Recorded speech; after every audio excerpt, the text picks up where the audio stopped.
ជាអ្នកប៉ះកង់ស្មោះត្រង់ព្រោះចង់មានស្នេ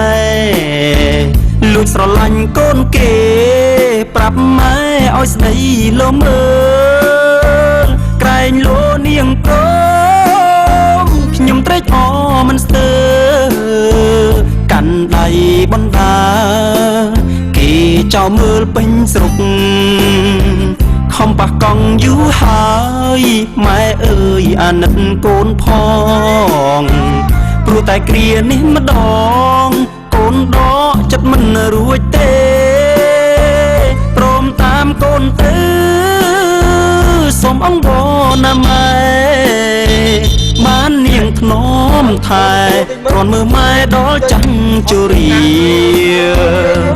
នៅចាំអីម៉ែអើយលឿនទៅបើទ្រាំនៅក្រែងនាងបានគេប្រាំងប៉ាំងកង់សន្សំច្រើនខែមិនទៅទេកូនខ្សែសងខា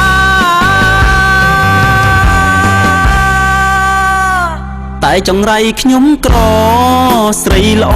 នាងមិនអើពើគេមិនយកភ្នែកមើលព្រោះតែខ្ញុំអ្នកប៉ាំងកង់នាងថាមិនយកទេតើតែយូរណាបងខ្មាំងគេកនឡងព្រោះនួនឡងនាងមិនបែកដីឈប់ប្រាថ្នាខ្ពស់ហួសនិស័យបើអត់លុយកំតាន់អាចចង់ស្រីណាក្បែរបែងប៉ាំងកង់ស៊ីមិនក្រាន់ចង់ស្រឡាញ់កូនគេ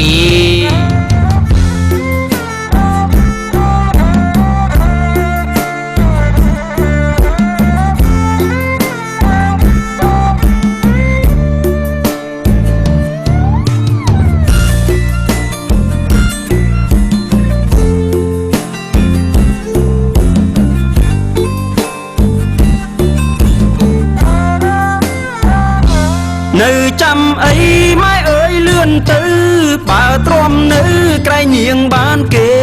ប្រាំងប៉ាំងកង់សន្សំច្រើនខែមិនទៅទេកូនខ្សែសងខា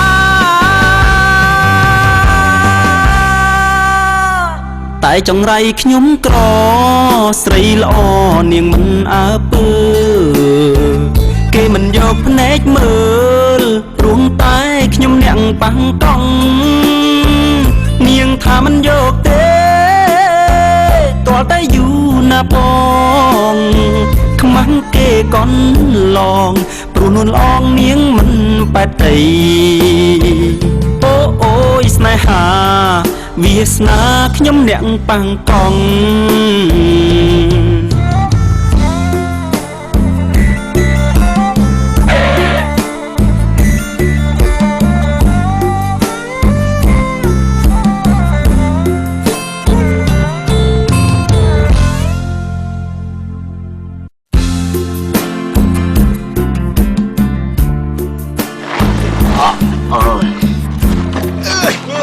ហើយជិះម៉ូតូព្រឺគ្មានមើលអីទេអាកាន់កំថ្មដួលចង់បាច់តែអញ